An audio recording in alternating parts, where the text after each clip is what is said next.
Hello students, आज हम कक्षा 10वीं के विज्ञान में साइंस 2 विज्ञान और प्रौद्योगिकी के साइंस 2 में हम जो है आगे का लेसन पढ़ेंगे। 5वां लेसन हमारा जो है, देखो ये हमारा जो है इंडेक्स है। तुम लोगों ने कभी किताब में देखा होगा। तो ये हमारे पार्ट के नाम हैं और ये हमारे जो इंडेक्स है। इसमें तुमने देखा हम लोग जो है पहला, दूसरा, तीसरा, चौथा 4 लेसन पढ़ चुके हैं, जिसमें पहला, दूसरा, तीसरा ये जो लेसन है ये हमारे पहला, दूसरा, तीसरा ये जो लेसन है ये हमारे बायोलॉजी के हैं, मतलब जीव विज्ञान के हैं। बायोलॉजी का पार्ट है साइंस 2 यानी बायोलॉजी, ठीक है। केमिस्ट्री ये सब जो है इस पे संबंधित होता है। तो ये हमारा जो है बायोलॉजी का पार्ट है, जीव विज्ञान। फिर उसके बाद हमारा जो चौथा और 5वां लेसन है ये हमारा जो है, ये दोनों लेसन ये पर्यावरण से संबंधित है। एनवायरमेंटल स्टडी, पहले ईवीएस का अलग से सब्जेक्ट हुआ करता था, बाद में वो सब्जेक्ट को हटाकर जो है उसके सारे टॉपिक्स जो हैं वो साइंस में जोड़ दिए गए हैं, साइंस 1 साइंस 2 में, और कुछ जो है सोशल स्टडी में भी जोड़े हैं। तो यहाँ पे ये चौथा और 5वां जो लेसन है ये पर्यावरण से संबंधित है। फिर 6वां, 7वां, 8वां जो लेसन है, 6वां, 7वां, 8वां ये भी बायोलॉजी यानी जीव विज्ञान से संबंधित। तुम्हारा जो साइंस 1 है वो फिजिक्स केमिस्ट्री है, साइंस 2 में बायोलॉजी है और पर्यावरण है। और उसके बाद जो तुम्हारा लेसन है लास्ट का 9वां, 10वां ये भी पर्यावरण से संबंधित है, एनवायरमेंटल स्टडी ईवीएस से। तो हमारा ये तुम लोगों को इसलिए बता रही हूँ क्योंकि जब तुम लोगों को क्वेश्चन पेपर का पैटर्न बताऊँगी तो उसमें जीव विज्ञान से संबंधित कितने क्वेश्चंस, कैसे क्वेश्चंस रहेंगे, पर्यावरण से संबंधित कैसे क्वेश्चंस रहेंगे, वो सब जानकारी दूंगी।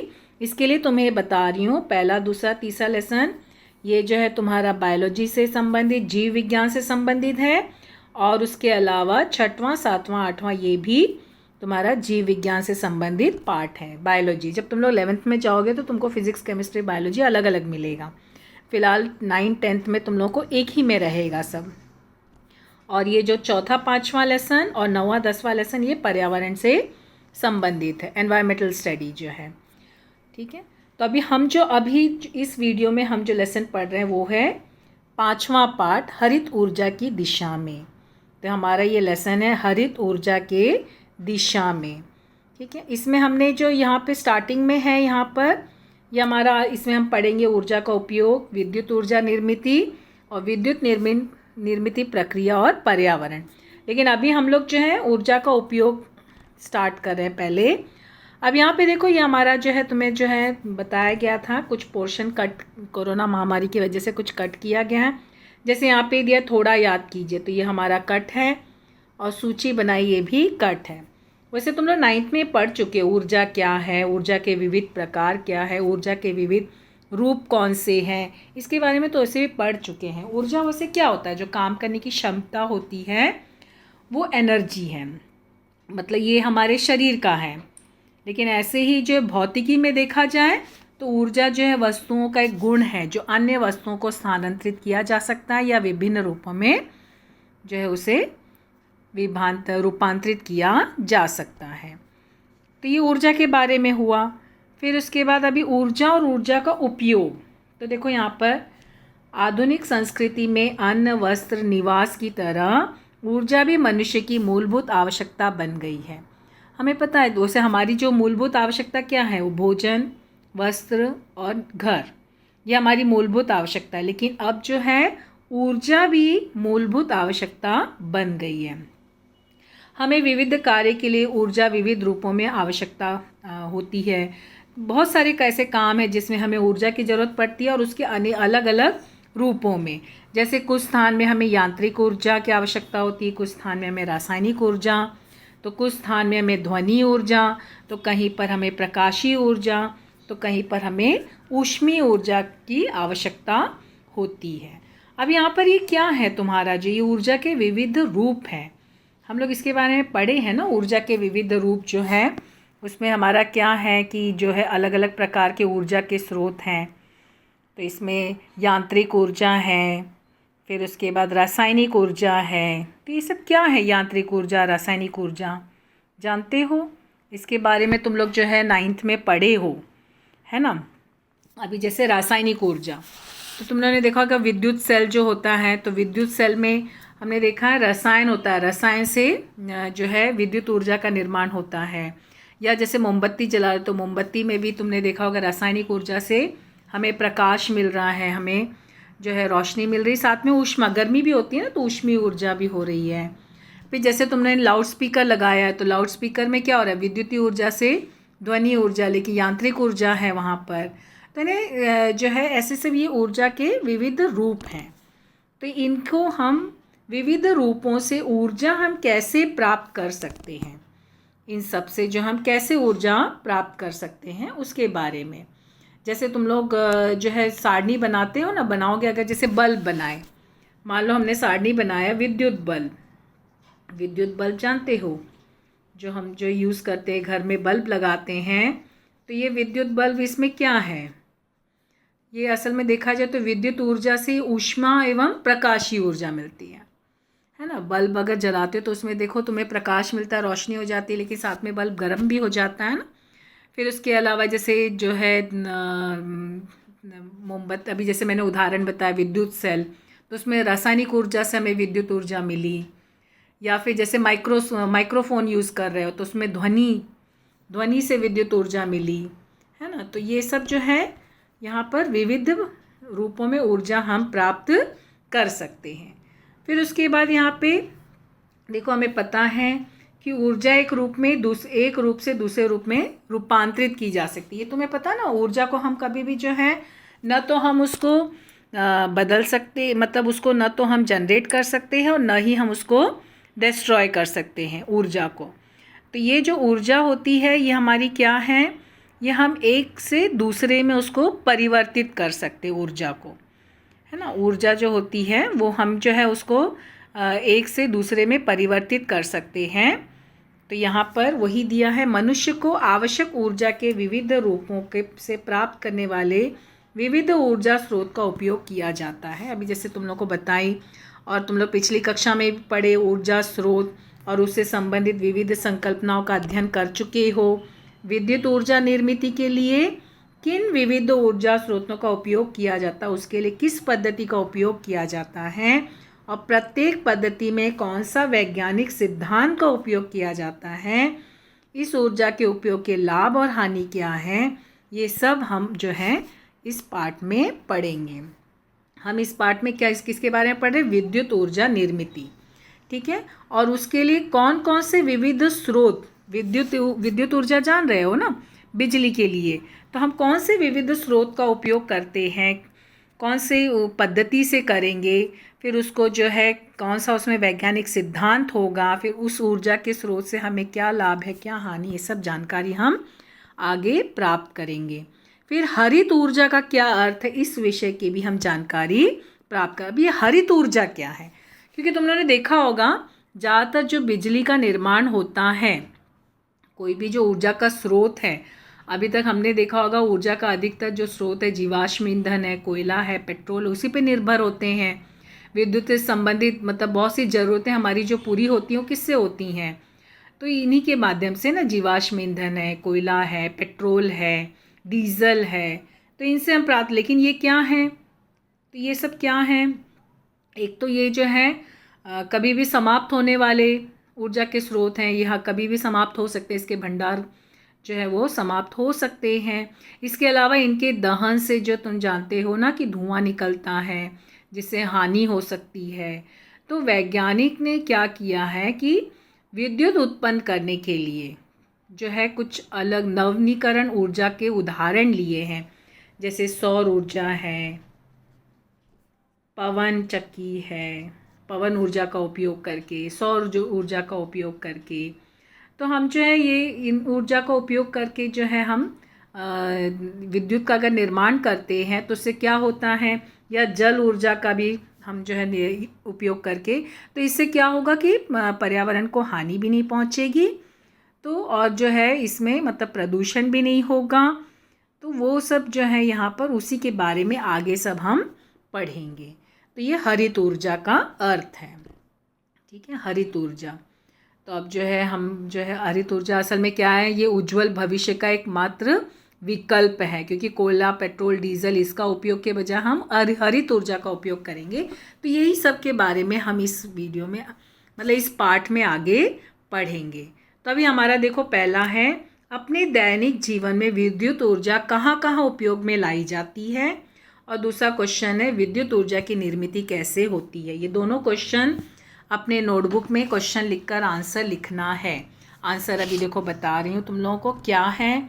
यहाँ पे देखो, अपने दैनिक जीवन में विद्युत ऊर्जा कहाँ कहाँ उपयोग में लाई जाती है। वैसे तो तुम लोग जानते हो हम लोग विद्युत ऊर्जा का उपयोग कहाँ कहाँ करते हैं। देखो, विद्युत बल्ब के लिए, पंखे के लिए, इस्त्री यानी प्रेस है, रेफ्रिजरेटर यानी फ्रिज है, ठीक है, पानी खींचने वाला पंप, मोटर पंप लगा रहता है ना बिल्डिंग में, या फिर यहाँ पे पानी जिससे हम निकालते हैं। फिर मोबाइल फ़ोन को चार्ज करते हो तो चार्जर है, टेलीविज़न, टीवी है, टेप रिकॉर्डर है, कंप्यूटर है ना। और भी जैसे तुम कहीं उपयोग करते हो विद्युत उपकरण में, तुम उसको भी लिख सकते हो। मतलब हमारे दैनिक जीवन में हम डेली जो यूज़ कर रहे हैं वो बताना है, कौन कौन से कार्य के लिए हम कहाँ कहाँ उपयोग करते हैं। तो तुम्हारे घर में तुम कहाँ कहाँ उपयोग करते हो, इसके अलावा जो यहाँ पे उदाहरण दिया इसके अलावा भी कुछ और है तो तुम उसमें ऐड कर सकते हो, ठीक है।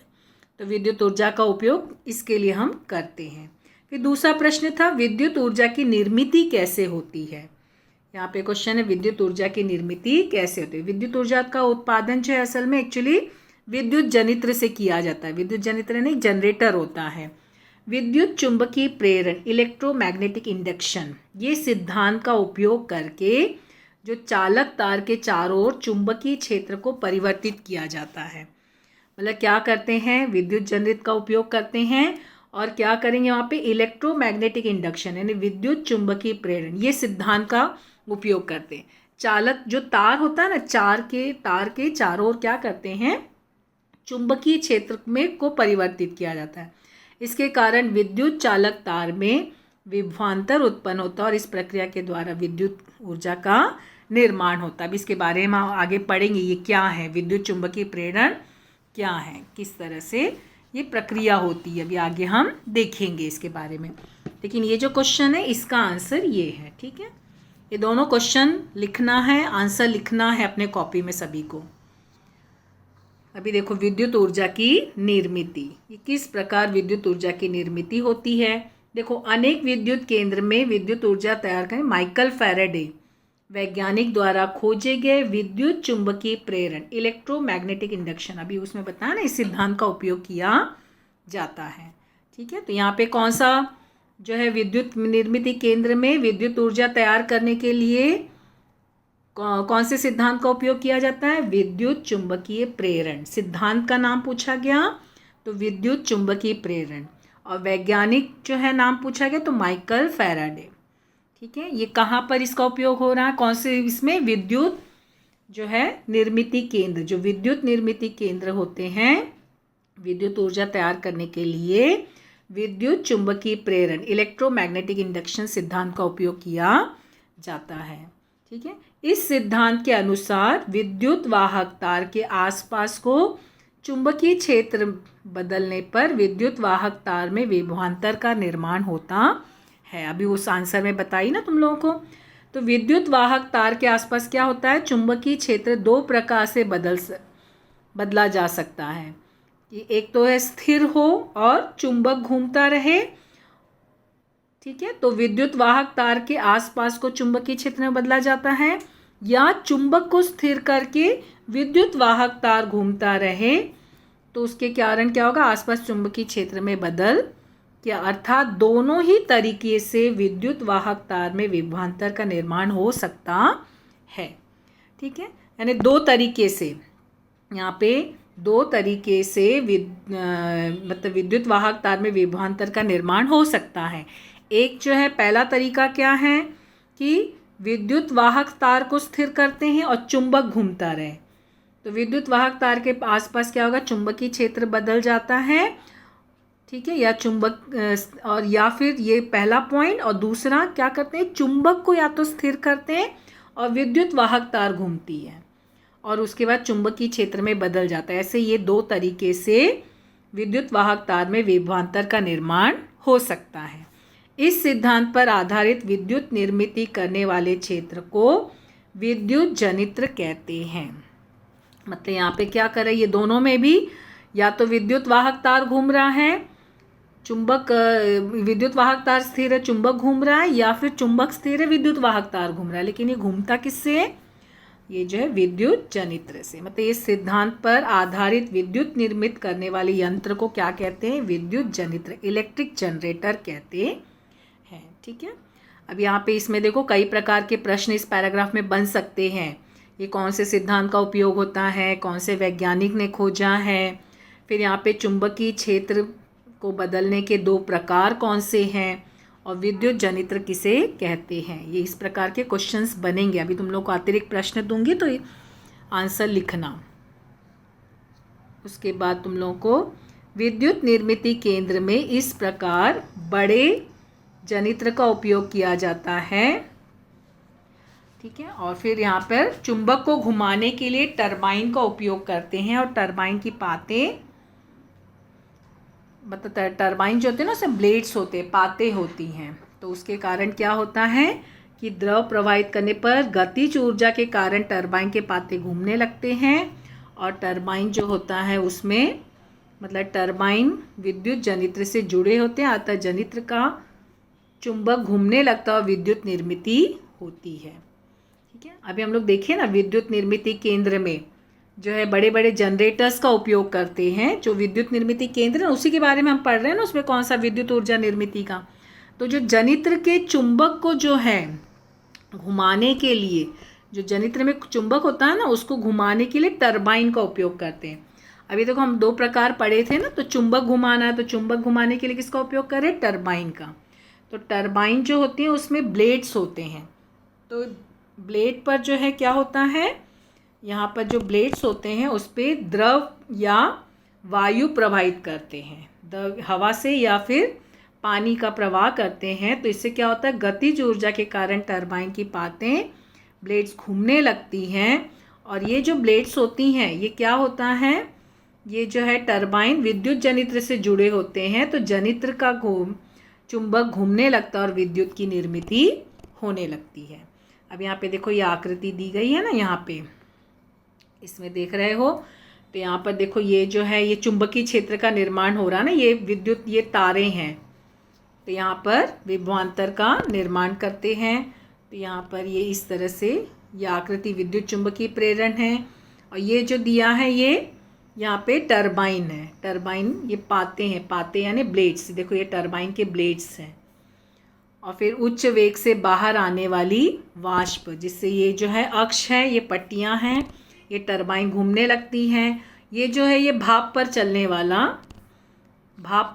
वाला टरबाइन है। ठीक है, और फिर निर्माण हुई विद्युतीय ऊर्जा, जब चुंबक घूमता है ना, चुंबक यहाँ पे देखो चुंबक घूम रहा है, तो विद्युत ऊर्जा का निर्माण होता है। चुंबक जब घूमता है तो विद्युत ऊर्जा का निर्माण होता है। चुंबक में तुम्हें पता है ना, नॉर्थ पोल साउथ पोल होते हैं, पढ़े हो 8वीं में।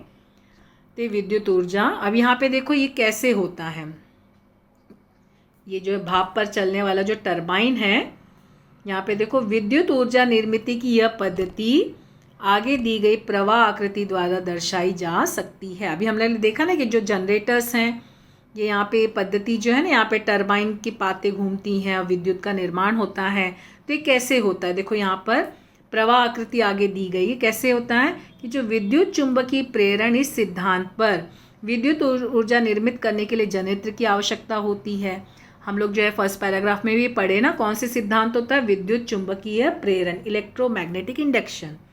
इस सिद्धांत पर विद्युत ऊर्जा निर्मिती के लिए और किसकी आवश्यकता होती है, जनित्र, जनित्र के माध्यम से वो घूमता है। लेकिन जनित्र को घुमाने के लिए किसकी जरूरत होती है, टरबाइन की, और टरबाइन को घुमाने के लिए एक ऊर्जा स्रोत का उपयोग होता है। उसके अनुसार विद्युत निर्मिती केंद्र के अलग अलग प्रकार हैं। अब देखो यहाँ पे जो विद्युत निर्मिती केंद्र है उसमें क्या हो रहा है पद्धति में, मतलब विद्युत चुंबकीय प्रेरण सिद्धांत पर विद्युत निर्मिती करने के लिए जनित्र की आवश्यकता होती है। फिर जनित्र को घुमाने के लिए टरबाइन की जरूरत पड़ती है, और टरबाइन को घुमाने के लिए एक ऊर्जा स्रोत का उपयोग होता है। तो जो भी ऊर्जा स्रोत है, अगर मान लो जो है अलग अलग प्रकार के ऊर्जा स्रोत है ना, तो जिसका उपयोग होगा, तो जैसे मान लो कोयला का उपयोग होगा तो ऊष्मीय ऊर्जा स्रोत हो गया, और मतलब अलग अलग ऊर्जा के स्रोत का उपयोग। और फिर अगर मान लो जो है परमाणु ऊर्जा का उपयोग किए तो फिर वहाँ पे जो है परमाणु ऊर्जा से विद्युत निर्माण होगा, है ना। तो यहाँ पे ये सब जो है हम लोग इसके बारे में अभी पढ़ेंगे ना।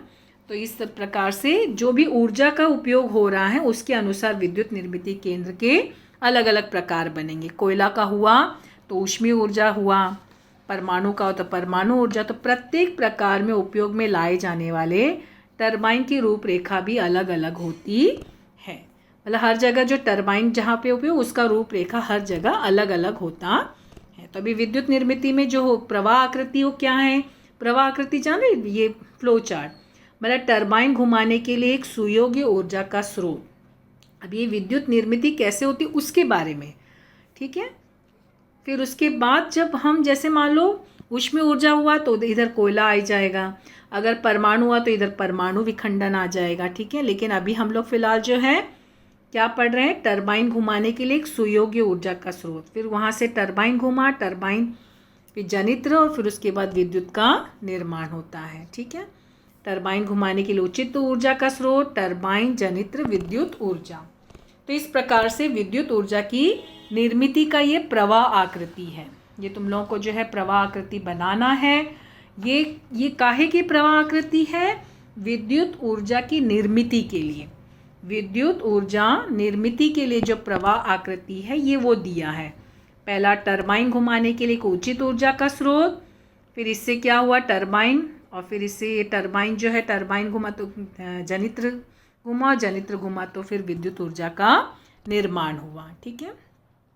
अब अलग अलग प्रकार की ऊर्जा विद्युत निर्मिती केंद्र के बारे में हम अगले वीडियो में पढ़ेंगे। अगर कोयला का उपयोग हो रहा है तो क्या होगा, अगर मान लो जो है परमाणु ऊर्जा का उपयोग हुआ या प्राकृतिक गैस का उपयोग हुआ, तो इसके बारे में हम अगले वीडियो में पढ़ेंगे। Thank you.